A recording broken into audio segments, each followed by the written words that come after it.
This podcast is a proud member of the UUOP Network.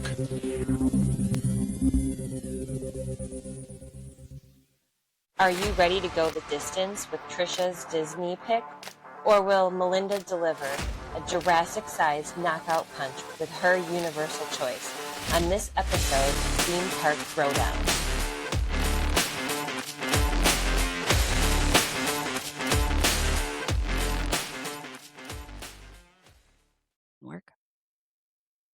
Hey everyone, and welcome to episode 22 of Theme Park Throwdown. I'm Melinda at Melinda's Magical Adventures on Facebook and Instagram, and I'm here with Tricia at Tricia Travels on Facebook and Tricia Travels 85 on Instagram.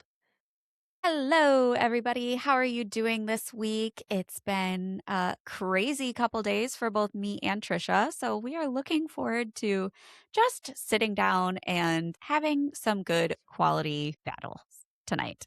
But thank you for tuning in once again. We've got something a little bit different for you this week. But before we jump into that, we're going to announce the winner of episode 19, which was the Battle of Halloween. And our winner for HHN versus Mickey's Not So Scary Halloween Party was HHN and Universal. Was it really a battle? Was it really? I mean, I'm sorry, but I don't think Disney stood a chance here. HHN fans are dedicated, dang it. We know what we love and what we want, and we fight for it. Mm-hmm. Okay. I'm sorry. y'all don't understand the pure joy of getting 50 pounds of candy as an adult. That's all I have to say. I mean, that's fair. That's fully fair. But you don't understand the pure joy I don't. of fighting your way through a terrifying house and coming out the back end of it and laughing so hard that you pee your pants at everybody's reactions. And so you will understand in a few I short will. months. Thank goodness. Mm-hmm. Oh my goodness. Anyways, do we have any interesting Disney news from the past week? I have a little bit. It's kind of just bits and pieces. There was talk about kangaroos coming to the Bluey experience, and that has officially opened now. It's called the Jumping Junction. And it's where the petting zoo used to be. Now it's full kangaroos. No, you can't pet a kangaroo. Sorry, folks. Dang But it! they do. I know. I was so disappointed. But they I was they really have. excited for a second. I'd be afraid I'd get kicked because that's Those what I'm things can be envisioning. scary. Have you seen the bodybuilder ones? Oh, They're yeah. frightening. No, Yeah. thank you. Anyway, it's kind of a guided tour with a cast member and the small groups. They you have to stay on the path. You can't have open food and whatever. But you actually get to walk through the enclosure where these things are. So you get kind of up close and personal with them.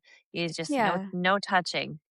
They have the exact same thing at the Detroit Zoo where I take my kids all the time. It's kangaroos and wallabies in that area. And it's like a little walk through trail, but they're right there.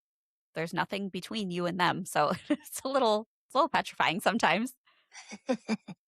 Depending on how close they get, I guess. Yeah. If they're looking to pick a fight that day. They're little guys though. They're not those big, really big dudes. ones. Okay. Well, the Level 99 Gain Center that's opening up in Disney Springs, it's replacing the NBA experience, is selling tickets currently. You pay by the time, and right now it looks like you can buy time frames of 90 minutes to 2.5 hours. Price is going to run you, depending on length of time, about $30 to $50. So that's not that bad, too bad, actually. That's better than I was expecting because this place looks awesome. Yeah, I don't know if there's going to be additional costs on things, that gets you in the door, and then there's I don't know for sure. Trying to think about, we did the escape room in City Walk, and I was trying to think how much that was. And I want to say it was just me and my daughter. So total, the price probably was similar to experience, but that means Yeah, it was they're probably opening a soon. bit more depending on when you went. I know the prices kind of Yeah. fluctuated a bit lower now than it was, like, when it first opened, but it could get up to, like, 75, $80 for one of Yeah. the rooms, which is outrageous. Ours was, like, not private, and then it was in, like, the middle of the day. So I took, like, the cheapest option, I just mean, to yeah, you had experience to. It it. was crazy. Yeah. Alright, moving on. I feel like I have to give an update on a roller coaster because you keep giving updates about Hollywood Fast and Furious. Drift. Yeah, and I'm like, "I have nothing." There's a dirt pile and another dirt pile, but this week they actually had cranes delivering the track for the Monsters, Inc. door coaster. So I was Yes! like, "Oh, something happened." Yeah, it's So really that got exciting. exciting. And I saw It's some, like, still structure go up, getting ready Oh, for yeah. or for Harryhausen's, so that'll be really cool. Yes. You're only gonna have to wait until, like, possibly 2028. It's a That's very actually not that bad for a whole new land with a Yeah. major ride.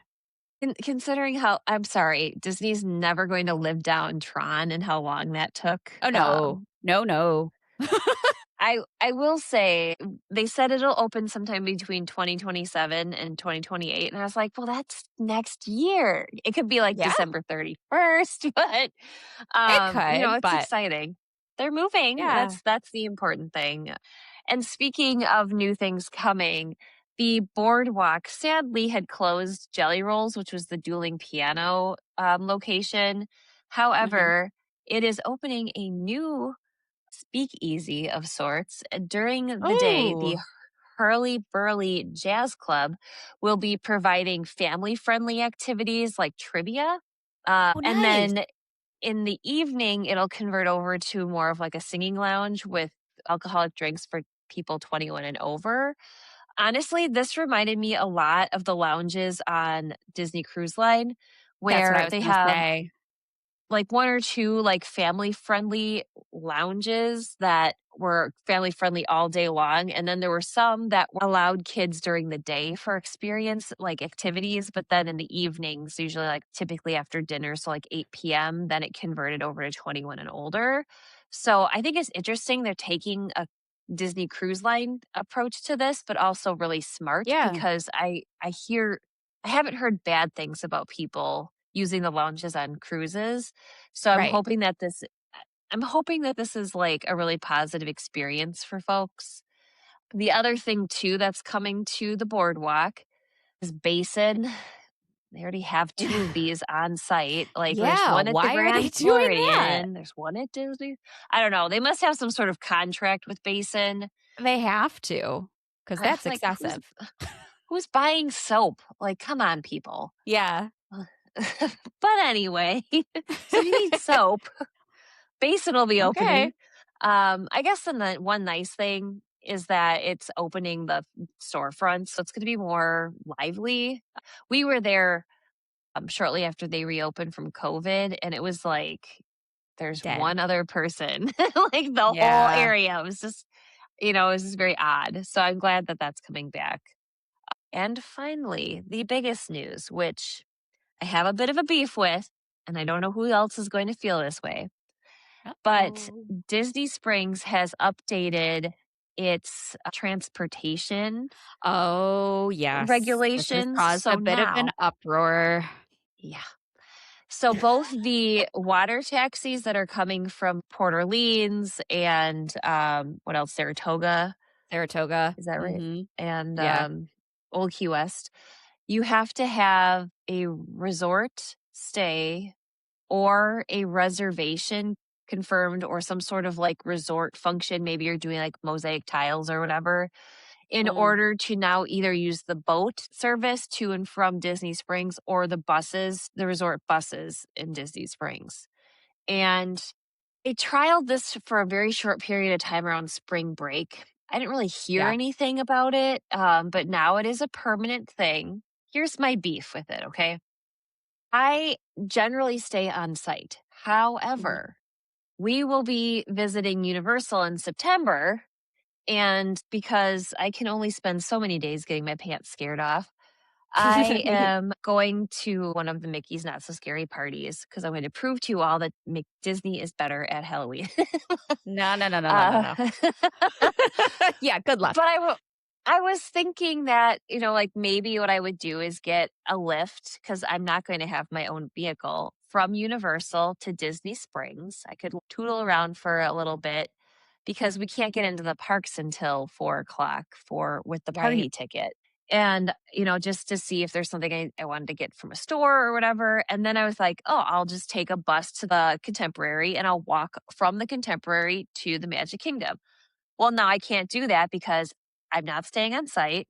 I don't have a dining reservation and I don't have a hotel activity reservation. Yeah. Now, I You don't don't know have if I any were to reason say, to be at the hotel, so they're not gonna take you to the hotel.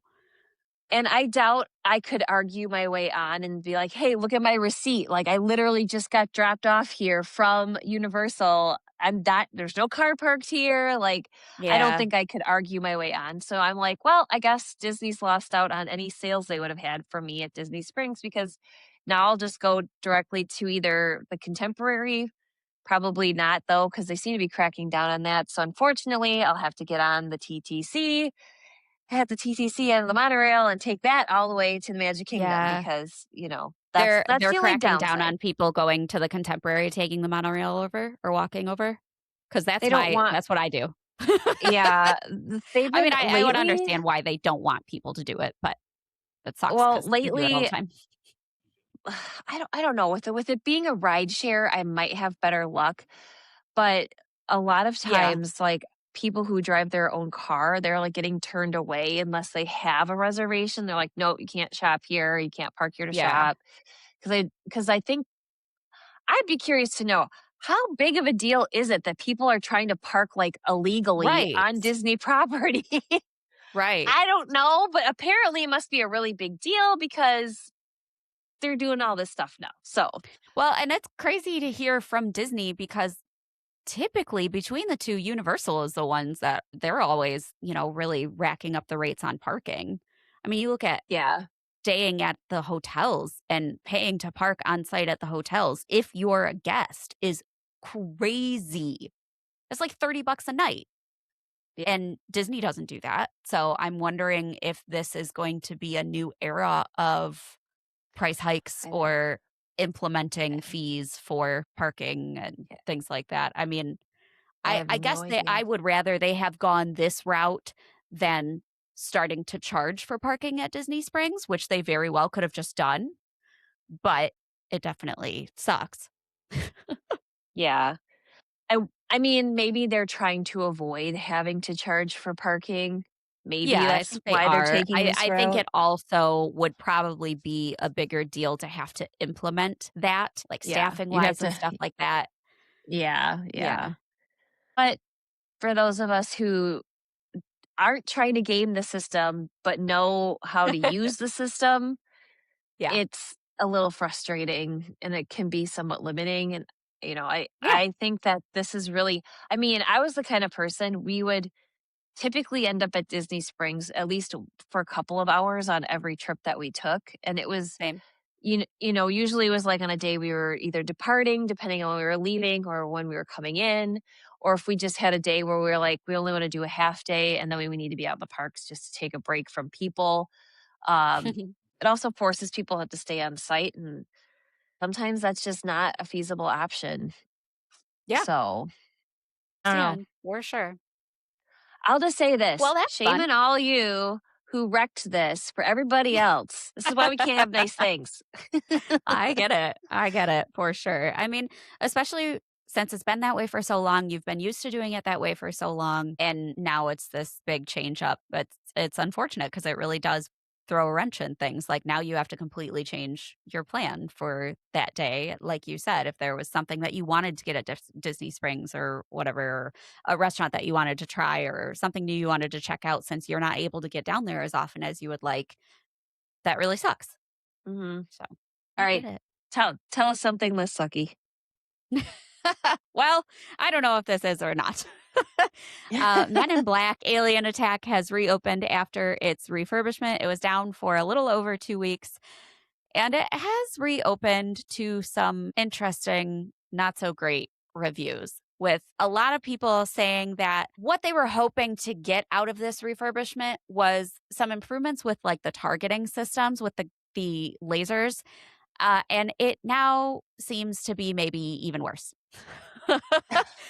People are saying that Great. there's some great new aliens. Some of the new effects are really great. They've added some like fog and steam in some areas that really adds to like the ambiance and everything. So that's really cool.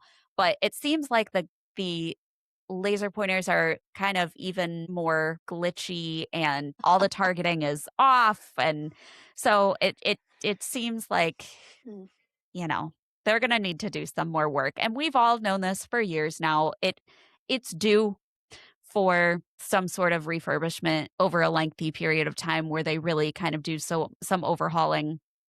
I think maybe we're getting closer and closer to that, especially now since Disney just did this with Buzz Lightyear Yeah. and just completely redid the entire ride. I think maybe that is going to add some fuel to that fire and hopefully will convince Universal to do the same. They've got a lot of balls in the air and a lot of projects going on right now, but I think maybe we're going to see something like that happen soon. So deal with it for now, and we'll see if they improve it in the future. Another not so great thing, in my opinion, at least. I saw a lot of footage from media previews of the Universal Kids Resort, a lot of vloggers, and yeah, yeah, that face. A lot of media personnel were able to get in for a couple days last week and stay at the hotel and take advantage of everything in the park. And the hotel, let's start with the hotel because the hotel looks awesome. The menus at the eatery look great. The rooms are awesome. The rooms are amazing for families with kids. Like they're fantastic, whether you have one of the family suites or you have a standard room, because even the standard rooms have bunk beds. And Yeah. so it really is like the layout, everything is so cute. Everything, the decor is great. So the hotel looks phenomenal. The park itself. Y'all, I'm a little upset. We knew this was going to be much smaller scale. Obviously, it is a kids' resort. It is meant for very young children. Yeah, it's tiny. It's Tiny. tiny. And it essentially is like permanent carnival rides. Mm. It's no bueno, in my opinion. And I am excited to see more and more footage and examples of this so that hopefully I can get a different opinion. But I'm very disappointed, especially with as much as they hyped this up. And I don't think they hyped this Yeah. up as much to the general public as you and I have seen being travel agents. Like we've seen a lot of press and a lot of information about this for years now. And they really were just ramping up the excitement and trying to get people to look forward to it. And I'm nervous on Universal's behalf that Yeah. there's going to be some Yeah. fallout here. And, you know, I was so shocked when we saw those prices come out and the prices were so low. I'm not anymore. I'm glad the prices are I that low know. because It's it it's like makes they sense. know they know and they're like, Yeah, it's sad. And I oh. hate saying that. I hate saying that. I don't ever want to get down on a Universal product. You guys know how much I love them. But this is, I don't know. Yeah, the first, like, usually it's like the first or the last thing you see is the thing that has like most impactful on your memory. Yeah. So the first thing that I saw was the Shrek ride Oh and my like a God, video it's of the Shrek so ride. bad. The queue is literally just metal switchback, like just Mhm. under an awning. And I'm like, In well, that's Texas. fun. That's fun for little kids. And then when you Ugh. get on the ride, it's just kind of a little minecart type thing on wheels on a track, and you just kind of Yeah. like in the sun. Mosey through.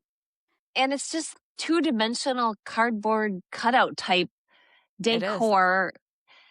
And Yeah. someone I was talking with someone and they were like, "What are they trying to convey with this ride?" And I said, "Well, it's 4D because the oppressive heat from the Texas sun will make you feel like you're on the You're losing in the end of a swamp. dragon battle." Like, Yeah, I don't I know. hope I don't know. I hope they're able to have, I don't know, character interactions, although they'll probably keel over in that heat. They're gonna have to do something You know, because I it's not open yet, and they are already getting some real negative press about it. Like, I've seen yeah, article after article of people just being like, "What is this?" Yeah. So, yeah. I hope this isn't a failed attempt on their part that ends up costing them in the long run. I agree, that's what I'm worried about, and they didn't spend obviously, they spent a lot of money. It was like $500,000,000. Obviously, nothing to sneeze at, but they've spent that much money on one ride. Yeah, Eh, so, I don't know. It doesn't make any yeah, sense to me. It just doesn't none of it makes any sense to me. It seems like what was the point? I think they just shot themselves in the foot with it, and it's not even open yet. So, yeah. Well, if you go, we wanna hear about it. yeah, Those I don't listening. right, yes, please, because I was excited to potentially take my kids to this. We will not be going. Like, we just won't. That's sad, but we won't.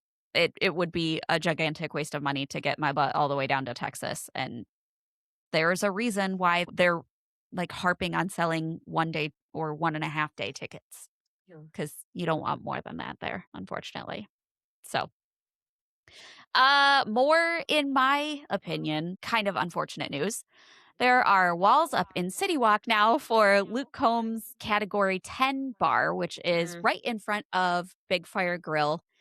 I don't really care about this. I feel the same way that a lot of people feel about this, where I'm disappointed in losing the sight line across the lagoon. I Oh, yeah. I love the way that all of that is just kind of big and open now, and this putting this massive 3-story structure right on the waterfront there is going to be very strange in my opinion. I guess anything that adds on to available space in City Walk is good because some of the restaurants and stuff like that can obviously get really busy, but I don't know if it's completely necessary for them to build this big gigantic structure right in the middle of everything. I don't know. And I'm also not thrilled about like I hate country music. I hate country music. So Luke Combs does nothing for me. I don't know. It is what it is, but and this area is going to be torn up for so long now. That sucks. I'm not Yeah, looking forward to that in September having, at least it's like kind of off the beaten path of City Walk where it's kind of like out of the way, I guess, where they're going to be doing the construction, but it can get so congested and crazy as it is that that's going to yeah, be a bit of a nightmare too. So, but anyways, yeah. there's that. I think my fear about it is like, okay, they do this one, and then are they gonna put up another building next to it? Yeah, And then you're just gonna end up having, like, these corridors double. through City Yes. Yes. Walk, and you're not gonna That'll be able to, suck. like, it's definitely gonna change the dynamic if you can't see the parks from City Walk. Yeah. Yeah. So, Or be able to see the lagoon from one side to the other because it really is yeah, so beautiful. And you've got to think about too, like being on the water taxi and what you're viewing from the water taxi. Like you're gonna have this one giant building blocking off a lot of your sight lines to everything too. So, but now we can talk about the good news that I have that we have another woo! HHN house announcement. Oh, HR Blood and Guts, yes. based on this character who first debuted in 2011. He is a filmmaker that is a little crazy, a little creepy, and he's now gone completely mad. Escaped from prison where he was because he kidnapped and held hostage some of his, I believe they were his like movie producers. And so he's escaped from prison and is now attempting to bring his movies to life. So it's going to have a lot of classic horror elements, which is what I really love and I'm really excited about. So we will see. I think this run sounds really great though. It's sounds like a really fun original. I watched the video from Mhm. 2011, and honestly, it's like campy how it starts a Yes. little bit. So I'm hoping that will possibly put me And at ease. yeah, and um, almost every year yeah, they have a house that does kind of like play on that more like comedic horror campy kind of vibe. yeah. And so that this is obviously going to be that for this year, and I like that. I think it's a nice little way to keep things interesting and break it up so it's not the same scares over and over and over again. You get a little bit more entertainment and enjoyment out of it, I think. So it, I don't know how many people know this guy, but back in my day, we didn't have cable and we had this Mhm. channel 41, which was very eclectic. And there was a guy that they would show every, I don't know, it was like every Saturday evening or something called Sven Gulli. I don't know if you've heard of that name, No. but he looked like a heavyset version of Slash. Like he had like the top hat and whatever. And essentially, and he had like the dark, like eye makeup and stuff. But Mhm. he would introduce a classic horror film. So, like the original Dracula and like The Invisible Man, like black and white films. And then you'd watch part of it, it would go to commercial because commercials existed when I was a kid. And when they'd come back from commercial, before they would go back to the movie, they would cut to him and he'd be in like his living room and it's like a Yeah. coffin and stuff like that. And he would just like have a little bit of commentary on the movie and then they'd go back to showing the movie. So he was like this narrator of the movies and it kind of Yeah. reminded me a little bit of like Masterpiece Theater but for like Yeah. horror enthusiasts. And of course they showed older stuff. So the older horror stuff is honestly like older. We're talking like 50s and Like you know, classic stuff. Yeah. not like Nightmare on Elm Street because that would Yeah. they would never show on this kind of like public television station. But he it very much reminded me of that and that kind of was like Yeah. actually nostalgic for me from my childhood. I'm not a guts and Maybe blood this will kind of be person, but Yeah. So blood and guts is perfect for you. I think this is yeah, gonna be maybe the best house to do first for HHN since you are, we'll see. a little nervous about everything and being super scared that maybe this will at least get you used to the feel of like walking through the houses and the layout and how it works Yeah. without getting the pants scared off you right off the I bat. I will say this, of the 3 house announcements so far, this is my most this is the one I'm looking forward to the most. There's 4? Wait. Oh, yeah. Or Jack yeah, and Jack and Oddfellow is the yeah, I first one. forgot about that So one. we've had 2 Yeah. IPs and 2 originals now. Another thing, for them to drop that announcement, they dropped the announcement this Monday for HR Blood and Mhm. Guts. For them to drop an announcement on a Monday is unusual, and the way that they dropped the houses last year is that they dropped all 5 original houses at once. And so people were like, why'd they drop it on a Monday? Does that mean we're going to get a drop every day this week? And so a lot of people were expecting a drop today, Tuesday. And Ugh. they literally tweeted out, Wah, wah. thought you were going to get an announcement today, didn't you? And it was like, you guys are assholes. So, you know, we'll just wait patiently, not so patiently for our next one. But I am excited I about this one. know. It sounds really fun. Yeah. Now let's move on from the news now that we've spent a half an hour on that. And move on to our battle for this week. Like I said, we're switching up things a little bit. It's going to be a little bit different. Instead of covering one broad topic, we are each going to talk about 3 things in particular that our park does better than the other. So we're not going to get quite so into each of these 3 things, and they might be things that we have discussed on a previous episode. So we might be bringing things back a little bit, but just the 3 things that we both think that our park does better than the other. This one could get pretty interesting and maybe a little more feisty. So take it away, ma'am. Besides the fact that Disney does everything better. Just kidding. Okay. Okay. Hold, please. Uh, The first thing I'm going to bring up is character dining because Disney actually has it. Oh, yeah, you got me. There is no arguing this one. Yeah.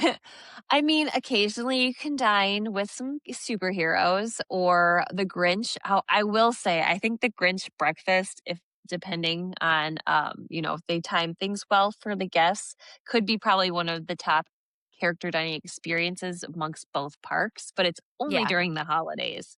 yeah. So Disney can offer character dining all year round. Yes, it can be a little pricey, but you don't have to wait in line to meet these characters and you get a meal out of the deal. You get to sit down in air conditioning. So Disney definitely takes the cake on this. I just want to mention a couple of my favorite. My top, and I did not expect this, is Garden Grill in the Land Pavilion at Epcot. You will Okay. see Chip and Dale, Farmer Mickey, and Pluto. He's got like a little like bandana. He's like Farmer Pluto or whatever. But you sit kind of like in a round a track like a round dining and it slowly rotates and you actually get to look down into certain aspects of living with the land. The food is very fresh. Some of the things come directly from the greenhouse where they're growing produce. I've had both their breakfast and then their lunch and dinner menus and I've enjoyed everything we've had. This place is popular, but there's so much dining in Epcot that I feel like every time Mhm. I've gone, there's always at least a few open tables. So, in my opinion, the characters spend more time with you, and Okay. oftentimes they'll come around twice during a meal. So, you really get some great character interaction for this. The next one that I wanted to mention was Ohana at the Polynesian. This is only breakfast that you have character experience, and it's Stitch and Lilo. So it's a great opportunity. Stitch is a pretty well loved character. The food is great at breakfast. Honestly, it has been a very long time since I've been here. It used to be Mhm. Luau Mickey. So I remember going Oh, when it was wow, yeah. Luau Mickey. That was Yeah. like 20 years ago. The food has always been fantastic. And if there's similar dining at their quick service option too, or oh, what is it called? Not Ohana. I'm drawing a blank. We were there in December. True. Y'all are screaming at your not Trader Joe or Trader Sam's, not Trader Joe's. That Trader would be Joe's. I would love that if Trader Joe's had character meet and greets. Who wouldn't? But anyway, no, it's in the main building and I'm totally blanking on the name right now. It'll come to me. I also wanted to mention Akershoes, which is like the princesses again in Mhm. Epcot. It's in the Norwegian Pavilion. I like this better than Cinderella's Royal Table. One, it's cheaper. Two, you can usually get a reservation. And three, you don't feel like you're at a wedding reception eating what they call the rubber chicken. Yeah, The food is yeah. just better.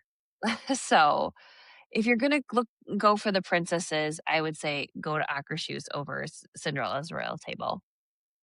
The second thing that Disney does better is Wait, in-park I need tours. to I need to Uh-oh. I guess I A shouldn't rebuttal? even interrupt you and say anything. No, Universal has no excuse for not having character dining. 0. It's true. They have a lot of They good have IPs. Minions Cafe, are Harry you kidding me? Potter, Harry Potter, Minions Cafe, Simpsons, Jurassic they Park. have oh my god, they have 0 excuse for not having character dining. I don't understand. Every opportunity is there, demand is there, people will pay for it, people want it. They've talked about it for years. They used to do like the Minions character breakfast, which I believe was at Royal Pacific Resort. They got rid of that after COVID.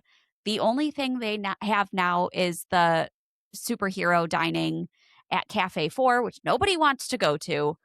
Like, True. come on. Come on.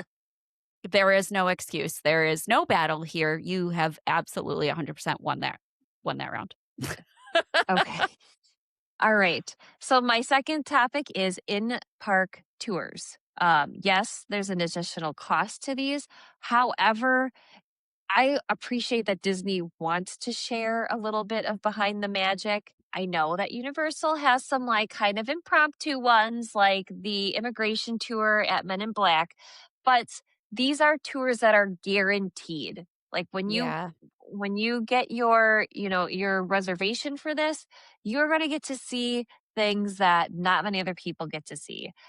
One of the most popular ones or well-known ones is in the Magic Kingdom. It's called Keys to the Kingdom tour. This is a bit pricey. It's going to run you 170 to about $190. It is a 5-hour Yowza! experience.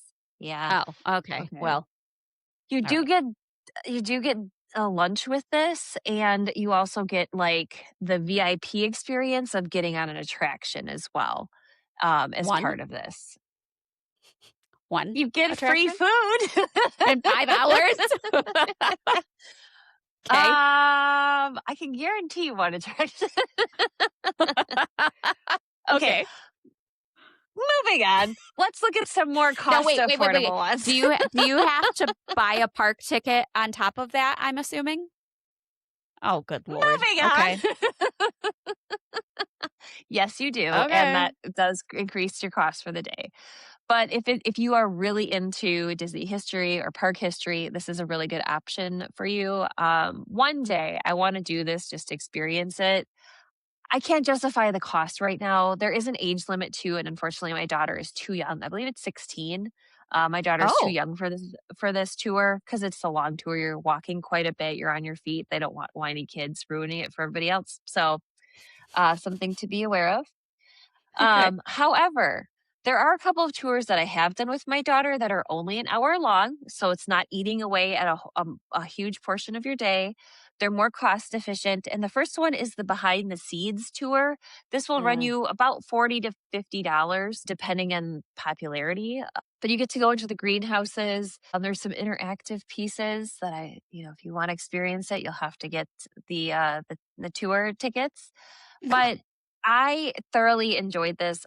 My daughter, who was like 10 at the time, for whatever reason, has an unexplainable love for living with the land. So she was okay. like in seventh heaven on this. And I'm like, you don't even garden, but she just loves it. And there's just something about your status when you are back with the cast member and the people are going by in the boats and living with Yeah. the land. And you're like, Yeah. yeah, I'm cool. So, I get it. um, you also do get to sample a cucumber without having to jump out of the boat and steal one. So there's that fact. Okay. um, Another 1-hour tour option, and we did this in December, is Caring for Giants. They also have one with rhinoceros, but this was the elephants. And again, it's an hour. They take you to the back area of the elephant enclosure of the safari. They have an area set up. The cast member, she was so great, extremely knowledgeable. She was telling us stories that you don't hear anywhere else, stuff they just don't share, things she's experienced personally as working as an animal specialist.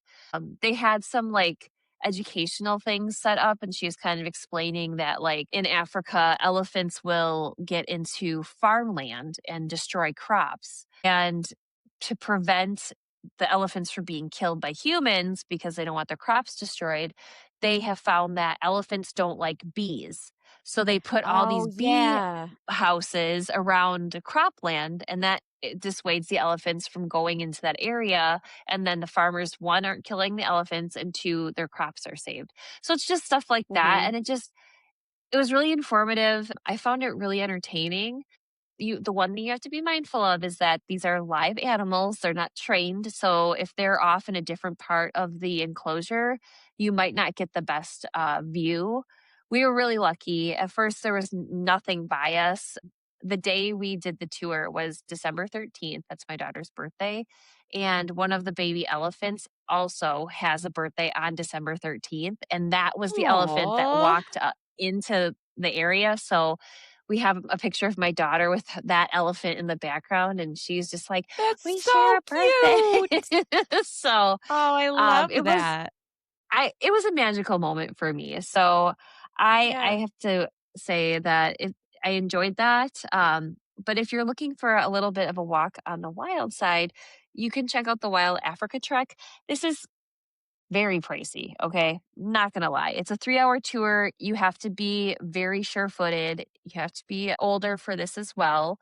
It is $230. Um, so expensive. You do get a meal with this, but it takes you in areas of the safari. Like you get to your own kind of safari ride.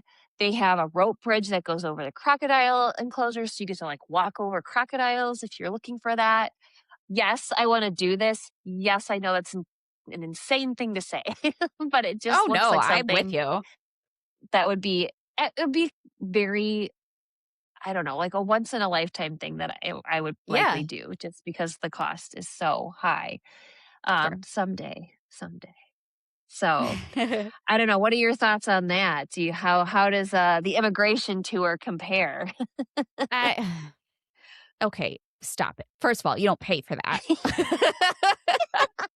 Yeah, you don't get a meal, but you don't pay for that.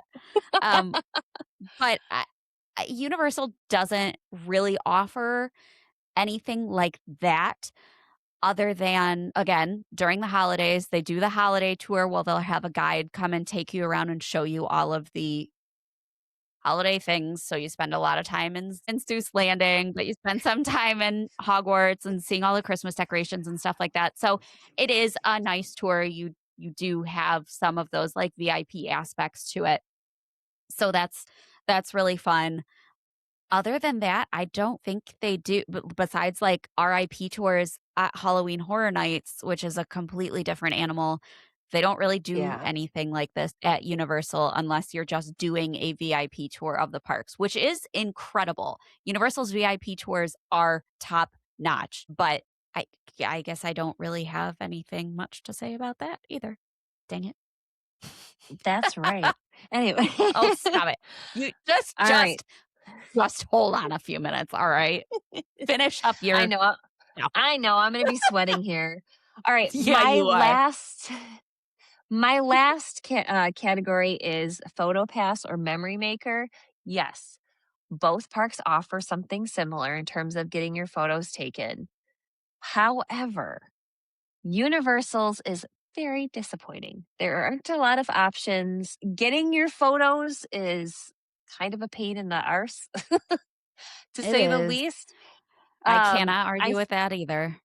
I feel like Disney has this down. Even if you don't have a magic band, you can scan like a card, or if you have the app on your phone, it's just super easy. Um, Yeah. there are over 175 photo locations amongst the parks in Disney Springs. This was a game changer for family vacations. When I went as a child, my dad is in a photo, and it's like a very Oh, poorly done no. selfie because cell Yeah. phones didn't exist back then. Yeah. At least ones that weren't at least a foot tall or whatever. So I value this because as a parent myself now, I can be in pictures. If the pictures are high quality, you have The quality is 45, incredible. yeah. You have 45 days to download them to your device, to a device. So it's not like you have to stay on top of it and worry about losing these pictures. You can work on that when you get back from vacation. They also have magic shots, which is where, they'll be like, hold out your hand and like make a surprise face. And they'll like, put Tinkerbell sitting in your hand or whatever. They have specialty magic shots and specialty photo ops like during the parties. So like they can tailor it to that even. The cast members themselves are phenomenal. I've had people who just kind of like take your photos, but a lot of the cast members that are photographers, they're creative people. They want to get the best shot for Yeah. you. So and they cover like all over. So if there's like a certain IP or, even a character that you really want to get your picture with, there's a strong likelihood that you'll have that opportunity when you're on vacation. Um, now, I do want to warn you that there is a cost associated with this. However, if you're there for a good length of time, it actually can be a pretty reasonable cost. So, as long Yeah. as you purchase it at least 3 or more days ahead of your trip, it will cost you $185. That's for all of your photos. Otherwise, if you're buying it like day of or like right before you leave, you're looking at $210. So if you're thinking about it, make the decision at least 3 or more days ahead of your trip.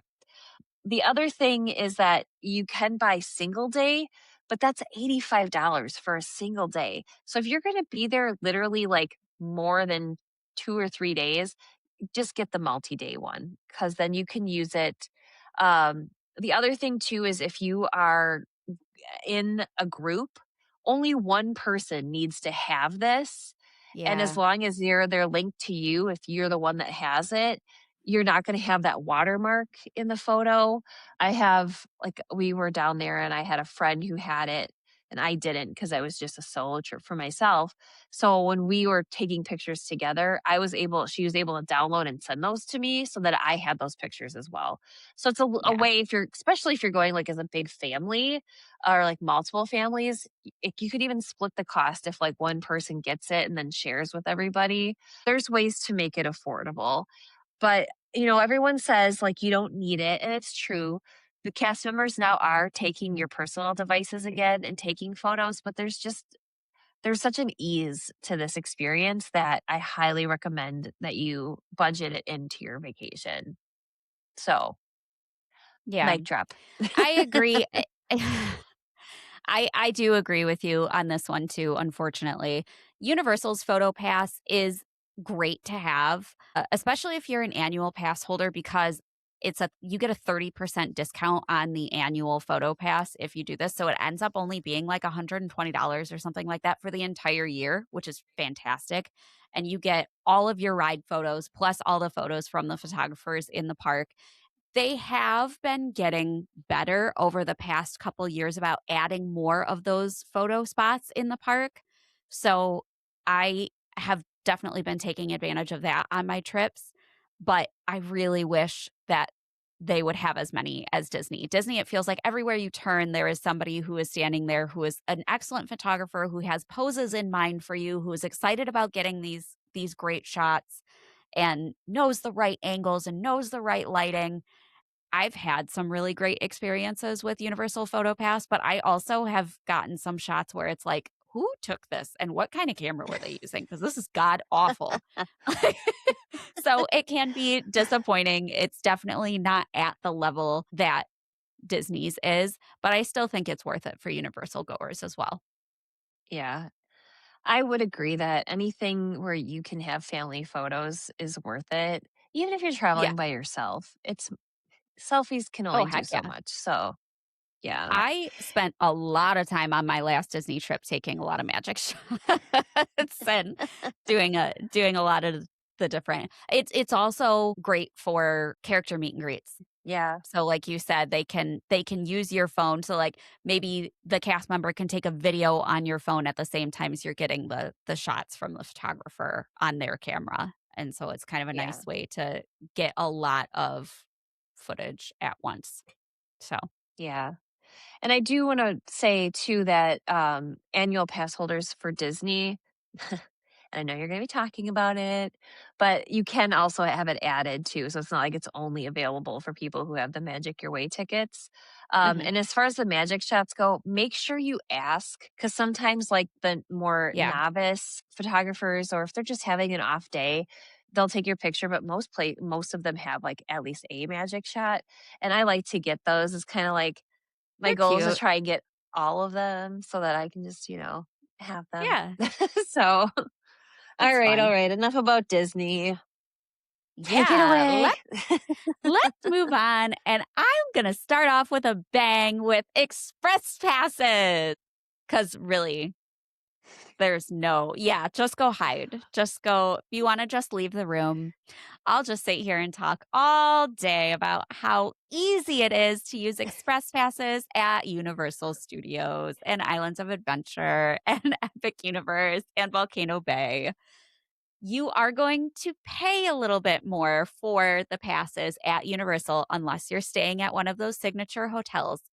But you are pretty much guaranteed to ride exactly what you want to ride, exactly when you want to ride it, without the extra hassle of waking up at 6:45 in the morning, days before your trip, to battle the masses, to hope that you get the rides that you want and the times that you want, and coordinate it with the group of people that you're going with, and have to pay for each day individually and sit there in this chaotic mess trying to make these reservations without having to be on your phone all day while you're in the parks, to possibly not even land all of the rides that you want to use Lightning Lane on, which kind of defeats the purpose then altogether.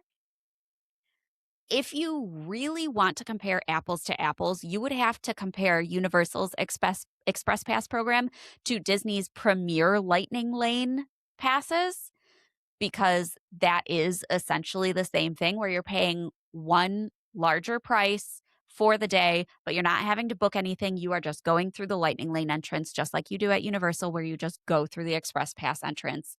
However, Universals are going to run you $250 a day.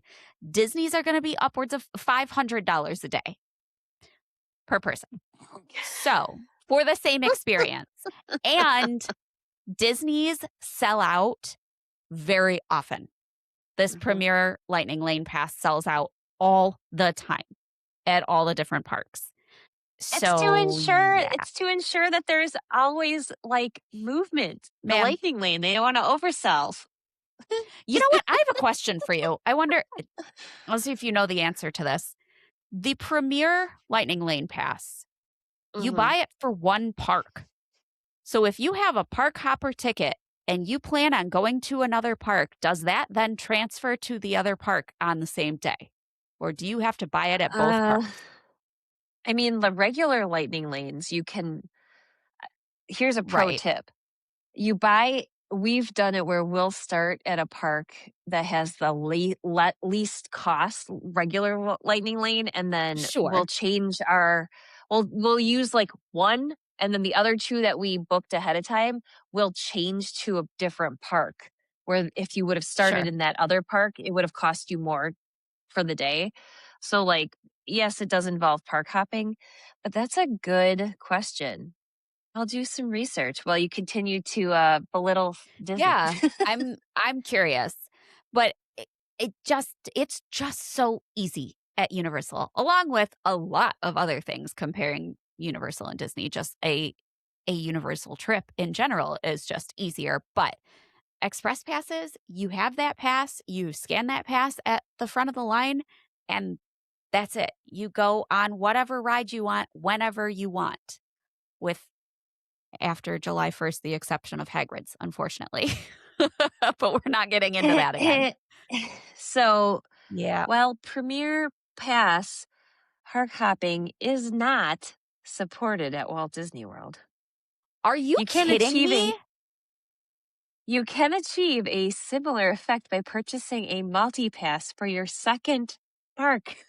Are you kidding me? They're really telling you to do that. They're telling you to spend $500 for like so what, 30 half more a day, and then spend more money on the regular Lightning Lane system, where then you do have to go through all the booking and stuff. What? Okay. So there's that. My God. Just got even worse. Anyways, as I've said before, staying at a Universal Signature Resort is the way to go if you want express passes for your trip. Staying at a Universal Signature Resort is going to run you, in most cases, about the same price as staying at a Disney moderate resort. And you're going to get the unlimited express passes for every person staying in your room, and you can have up to 5 people on most rooms, unless it's like a suite of some sort. And it's for your entire trip. So just hands down the best way to do it. Or buying a daily express pass is still going to be a much easier, more enjoyable, more bang for your buck experience than having to deal with all that hoopla at Disney. So there's that. Yeah. Now we're going to talk. Oh, There's definitely an ease to Universal Express Pass. yeah. I don't know. For those Disney fans like me, I think it's an illness where it's like, how many lightning lanes can we Yes. procure in a day? And it There's so much becomes like pressure. Yeah. this is gambling for Disney fans, okay? It is. You're So, right. You're right. yeah. Thank you, Yeah, Disney. you're right. Mhm. Mhm. But now we can just talk about annual passes in general. We've had this discussion before. We had this episode quite a while ago. I don't remember what episode number it was, but it was one of our first. Universal annual passes are about half the price of Disney's, and anyone can buy any level of pass.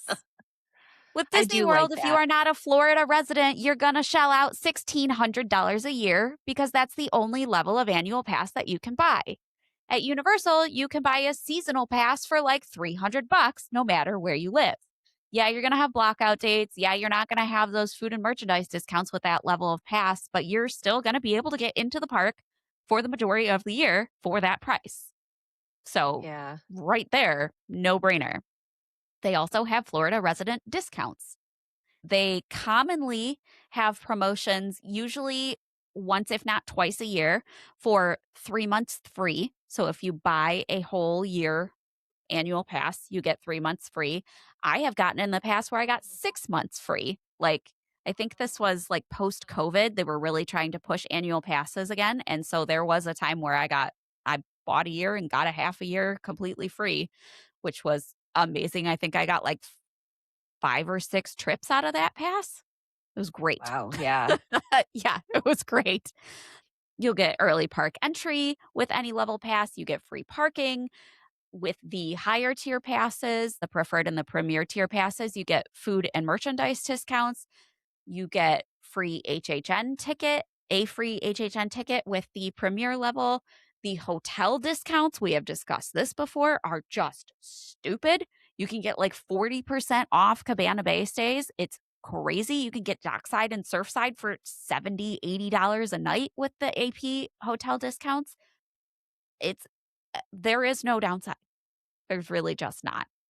And to get those discounts, only one member of your party needs to have the annual pass. So I oftentimes will be the only one of my family that has an annual pass, and everybody else uses like my travel agent discount tickets or whatever. Some of my family has military passes. They can use that. And then we can kind of double up on discounts. But I make the hotel reservation. It's under my name. I've got a pass. We're all set for the discount there.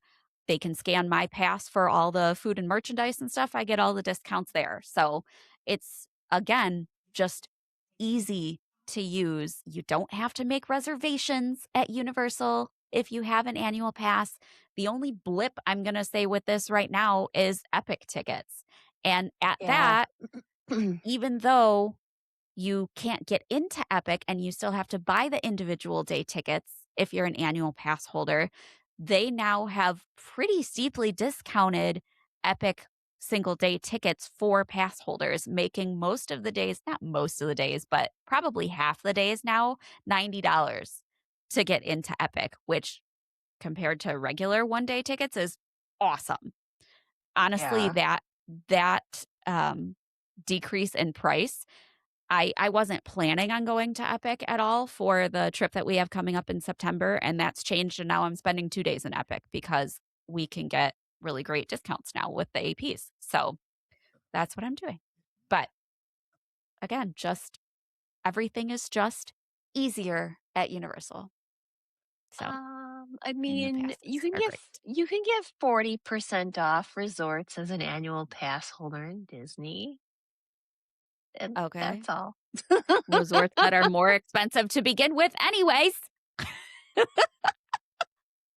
I have nothing to say to that. Yeah, I know you don't. I know you don't. Last thing that I'm going to talk about is also a no-brainer. thrill rides. Thrill rides at Universal. Because do we really even have to argue this? Disney's most thrilling rides currently are Tron and Rock and Roller Coaster. Are we trying to compare Tron and Velocicoaster here? We I can't. think Guardians I'm is amazing. I'll give them Guardians of the Galaxy. I will give them one. But it's also the only thrill ride in Epcot. So if you are going to the parks I looking mean, for thrill rides, you're going to go into Epcot, ride Guardians, get your thrill from Guardians, and then go ride Living with the Land? I'm just Like, saying, you go or you can go to backwards Islands of on Adventure. no, you go backwards on that Arendelle boat ride Oh and my down a hill God. that's at least 10 feet long. Just saying. Okay. Okay. Or you could just go to Islands of Adventure and have banger after banger after banger. And I know obviously not everybody is going into a park looking for a thrill ride, but if that is what you're looking for, I mean, there's no competition. There's just not. My husband too was like, I also feel like every thrill ride at Disney is space themed. I was like, okay, not everyone, but a lot of them are. I mean, Everest I mean, is a Everest, mountain. um, Tower Big of Terror. Thunder. I would say Tower of Terror is a thrill ride for sure. That's sci-fi y, not space, but Yeah. it's bordering that realm. Rock and Roller Coaster Rock. now being Muppets obviously is not space, but like there's a lot of No, space it's rides, yeah. which is not a bad thing. I love them. I love Space They Mountain. I leaned love, like I into said, that. Guardians. Yeah, but like just a interesting little tidbit there. But yeah, there's no I That's mean, I true. already won at least one of the roller coaster battles. So, and the only reason that you won the other one was because of Guardians. So again, one ride that's gonna stick out. Okay, we got the Okay. door coaster coming. And God knows what's happening in That will be Villains great. Land. I'm so excited about that. I am excited about the Come door on, Disney. coaster. Don't let But me down. Yeah. yeah, we'll see in 30 years when it opens.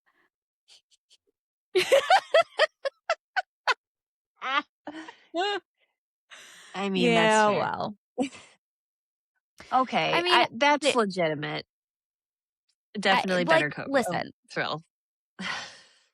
all of the points that both of us made are legitimate. Like, Yeah. there's not very much arguing the other direction, which is why we picked No. the topics that we picked. But obviously both parks are amazing. Yeah. Like they just are. And there's people that are loyal to one and then people that are only loyal to the other. But though I am Universal all the way, I still have so much fun and get so much enjoyment out of Disney. Yeah, I and appreciate the effort and the ingenuity and everybody's a winner. Not really. I would say the same from a Disney fan. I value the aspects of I value that they're different experiences. I And agree. I know one of my favorite things, and this is saying a lot as a Disney fan because Disney fans are always like line of sight, all the theming, blah blah blah. And there is a point in studios where there's like one place where you can kind of stand. It's by Mel's Diner.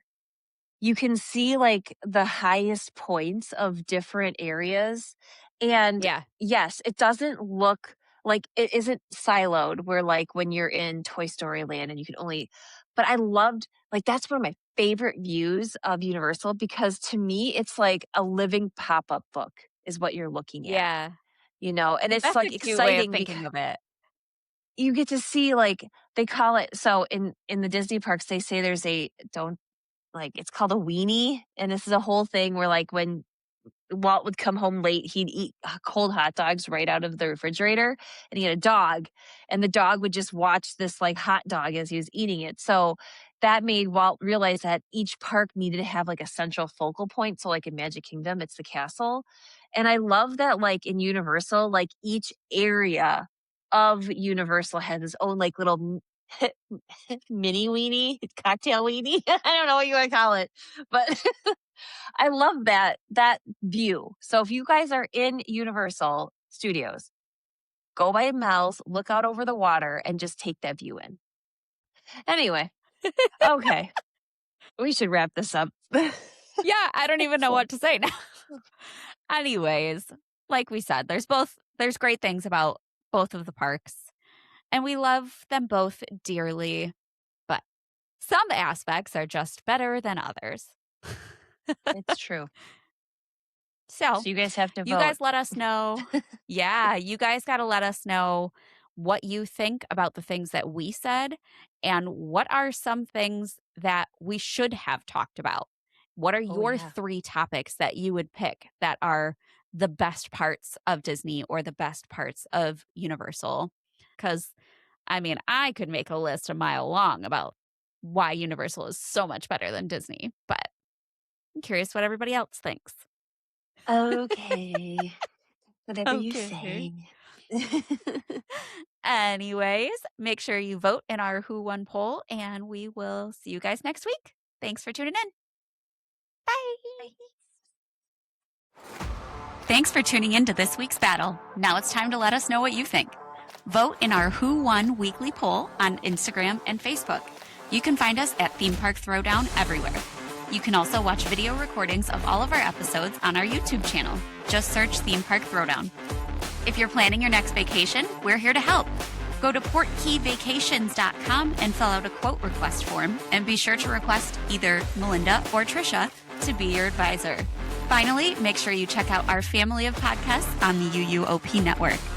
The unofficial Universal Orlando podcast, the Taste of Universal podcast, the unofficial Universal Great Britain podcast, the Portkey Passport, a Disney podcast for adults, the Theme Park Duo for your West Coast parks, Rush of Fear, a Halloween Horror Nights podcast, and Big Dumb Stuff for all your pop culture comedy. You can also check out our network partner, The Fudge Factor, on YouTube for all their park vlogs. That's it for this throwdown, guys. We'll see you next week in the ring.